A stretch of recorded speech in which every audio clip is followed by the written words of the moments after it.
Hi hello అందరికి నమస్కారం. ఈ సెషన్ మనం ఎక్సెప్షన్ హ్యాండ్లింగ్ ఎస్క్యూఎల్ సర్వర్ చూద్దాం.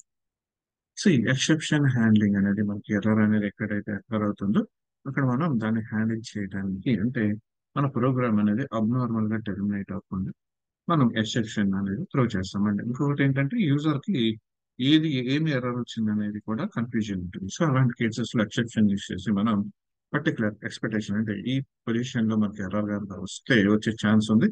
వస్తే దాన్ని ఆ ఎర్రర్ ని మనం హ్యాండిల్ చేయగల కెపాసిటీ అనేది ఉంది. సో ఈ ఎక్సెప్షన్ హ్యాండ్లింగ్ అనేది యూజ్ చేసి మనం ఆ ఎర్రర్ ని మనం హ్యాండిల్ చేస్తాం. జస్ట్ లైక్ ఒక ఎగ్జాంపుల్ చూడాలి. బెస్ట్ ఎగ్జాంపుల్ మనకు వచ్చేసి మనం ఇప్పుడు తీసుకున్నాం కానీ డివైడెడ్ బై జీరో ఎక్సెప్షన్ తీసుకుంటా. సో చూడండి ఇక్కడ divided two numbers, number one number two.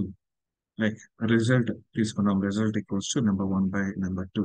వచ్చిన రిజల్ట్ ని మనం ప్రింట్ చేసినాం. So result is. సో ఇక్కడ చూడండి, ఫస్ట్ ఆఫ్ ఆల్ ఫస్ట్ కేసులో న్యూమరిక్ వాల్యూస్ మనం ప్రజెంట్ చేసినప్పుడు మనకి అవుట్పుట్ అనేది మనకి రైట్ ప్రొసీజర్ అనేది ఎగ్జిక్యూట్ చేద్దాం. అండ్ నెక్స్ట్ వన్ వాల్యూస్ అనేది మనం ప్రజెంట్ చేసినప్పుడు మనకి రిజల్ట్ ఇస్ 20 అని వచ్చింది. So 100/20 is fine. 100/5 equals to 20 is fine, right? And ఎప్పుడైతే మనం 100 అని ఇచ్చాము, ఇది divided by zero error exception వస్తుంది. బట్ రిజల్ట్ ఈస్ 0 అని వస్తుంది మనకి. దట్ మీన్స్ ఏంటంటే సపోజ్ ఇక్కడ divided by zero number two value 0 అయినా కూడా ఎక్సెప్షన్ యాక్చువల్ గా నార్మల్ గా అయితే ఇక్కడ ఇది టెర్మినేట్ అయిపోవాలి ఫస్ట్ థింగ్. అంటే నెక్స్ట్ ఈ రిజల్ట్ అనేది మనకి ఇక్కడ డిస్ప్లే చేయకూడదు కదా, ఎందుకంటే ఎర్రర్ వచ్చింది కాబట్టి ఇది ఇక్కడ డిస్ప్లే అనేది చేయకూడదు. ఇక్కడ ఎర్రర్ అనేది మనం చూపించాలి. Okay fine. అంటే నెక్స్ట్ ఇది ఏం చేస్తుంది, నెక్స్ట్ కంటిన్యూషన్ వెళ్ళిపోతుంది. ఇక్కడ వచ్చిన ఎర్రర్ ని చూపిస్తానే మనకి నెక్స్ట్ కంటిన్యూషన్ రిజల్ట్ వాల్యూ కూడా డిస్ప్లే చేస్తుంది. ఇది ప్రాబ్లం. అండ్ నార్మల్ గా మనం ప్రోగ్రామింగ్ లాంగ్వేజెస్ చూసుకుంటే లైక్ C# కానీ సి కానీ ఇలా వాటిలో కూడా ఎర్రర్ వస్తే పర్టికులర్ ఎర్రర్ దగ్గర అది అబ్నార్మల్ గా టెర్మినేట్ అయిపోతుంది. నెక్స్ట్ స్టేట్మెంట్స్ అనేది ఇక్కడ అక్కరైన ఎర్రర్ కి రిలేటెడ్ లేకపోయినా ఈ ఇండివిజువల్ గా ఉన్న ఎర్రర్ కి సంబంధం లేకుండా ఎగ్జిక్యూట్ అవ్వవు మన ప్రోగ్రామింగ్ లాంగ్వేజ్ లో, రైట్? అంటే ఇక్కడ ఎర్రర్ అనేది ఒకటి వచ్చింది. ఇక్కడ రిజల్ట్ అనేది ఈ రిజల్ట్ ప్లేస్ లో ఇక్కడ ఎర్రర్ వచ్చింది. ఇక్కడ ఈ రిజల్ట్ అనేది మనకి ఇక్కడ చూడండి ఇది రిలేటెడ్, కానీ SQL లో ఇక్కడ మనకి రిజల్ట్ ఎర్రర్ అని చూపిస్తున్నా ఇది కంటిన్యూ అవుతుంది. దట్ మీన్స్ రిజల్ట్ ఈస్ 0 అని వస్తుంది. ఎందుకంటే ఇక్కడ ఈ పొజిషన్ లో మనకి ఎర్రర్ వచ్చింది. ఇది కంటిన్యూ అవ్వటం ఎర్రర్ ప్లేస్ లో జస్ట్ ఒక వాల్యూని డిసైడ్ చేసి చూపించడం అనేది రాంగ్ 0 అని.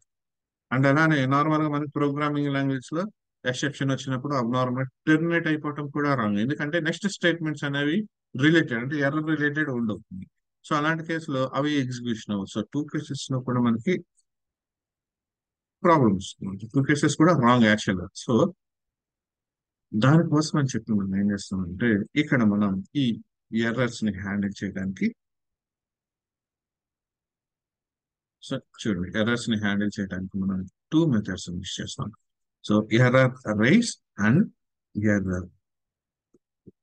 Error raise and error. So ఈ టూ అని యూజ్ చేస్తాం.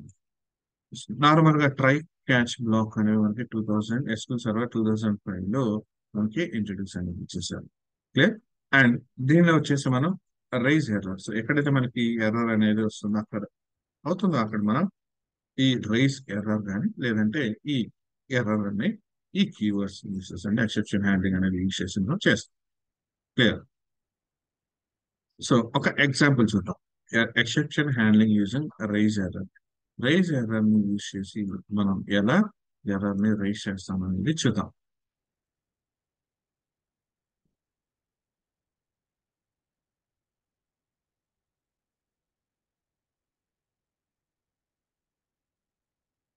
సో ఇక్కడ చూడండి,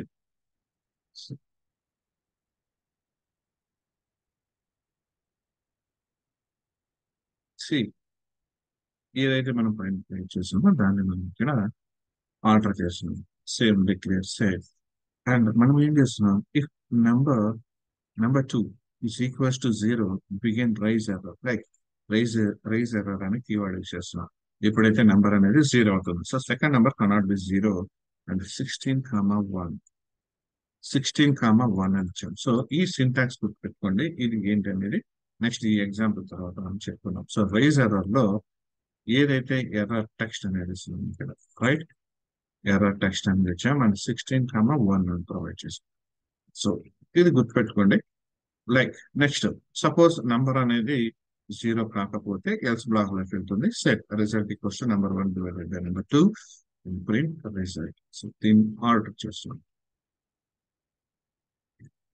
క్లియర్, ఆర్డర్ చేసాం. ఇన్ కేస్ నేను 5 అని ఇచ్చాను అనుకోండి, యాజ్ యూజువల్ నాకు 20 అని చెప్పేసి వస్తుంది. అదే నేను 0 ఇచ్చాను అనుకోండి సెకండ్ నెంబర్, సో నాకు చూడండి సెకండ్ నెంబర్ కెనాట్ బి 0 అంటే నెక్స్ట్ రిజల్ట్ అనేది రావట్లేదు. చూడండి నాకు రిజల్ట్ ఈక్వల్స్ టు 0 అలా లేదు మనకి. క్లియర్. సో రైజ్ ఎర్రర్ అనేది యూజ్ చేసి మనం ఎక్సెప్షన్ ని ఇలా హ్యాండిల్ చేస్తాం. ఇది ఒక method, right. And next one, so ఇక్కడ చూడండి మనం రైజ్ ఎర్రర్ అని చెప్పేసి ఏదైతే చెప్పుకున్నామో దీని సింటాక్స్ చూడండి. First of all error message, first మనం ఇచ్చేది error message, next error severity and error state. So మనకి ఈ 3 పారామీటర్స్ అనేది ఈ రైజ్ ఎర్రర్ లో కలిపి యూజ్ చేస్తాం.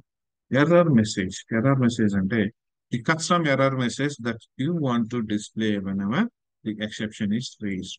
సో ఎక్సెప్షన్ అనేది ఎప్పుడైతే రేజ్ అవుతుందో అప్పుడు మనం ఏ మెసేజ్ అయితే డిస్ప్లే చేయాలనుకుంటామో అది ఎర్రర్ మెసేజ్ ఫస్ట్ ఇస్తాం. And error severity, when we are returning any custom errors in SQL Server, we need to set the error severity level as 16. అంటే కస్టమ్ ఎర్రర్ ఎప్పుడైతే ప్రొవైడ్ చేస్తున్నామో error severity like మనం 16 అని provide చేస్తాం, right, which indicates this is a general error and this error can be corrected by the user. Like ఇది general error, ఇది user ఎవరైతే ఉన్నారో వాళ్ళు కరెక్ట్ చేయొచ్చు అని అర్థం అనమాట.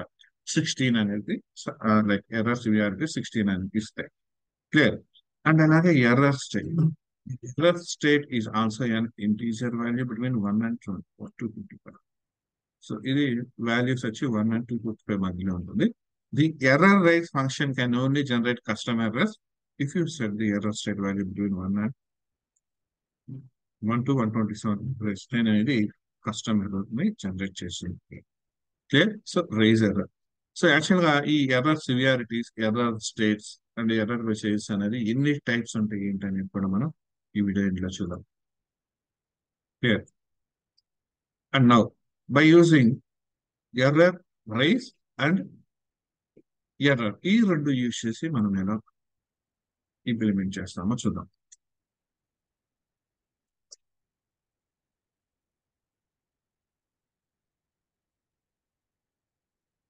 See, order procedure number 1, number 2 has begun declare like same error raise చేస్తున్నా అండ్ ఎల్స్ బ్లాక్ లో జస్ట్ సెట్ చేస్తున్నామంటే వాల్యూని మనం ప్రింట్ చేయట్లేదు. అట్ ది ఎండ్ చూడండి ఇక్కడ ఎర్రర్ ఇట్స్ ఇంటీజర్ టైప్ అని return integer type, it's a global value. మనం ప్రీవియస్ వీడియోలో చెప్పుకున్నాం ఇట్స్ ఎర్రర్ అనేది.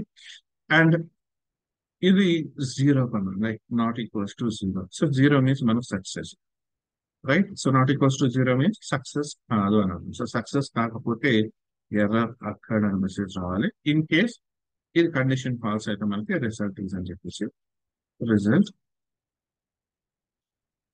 రైట్. అట్లా మళ్ళీ ఎగ్జిక్యూట్ చేస్తాం సేమ్ పని చూడండి. So result is 20 in case error అక్కడ.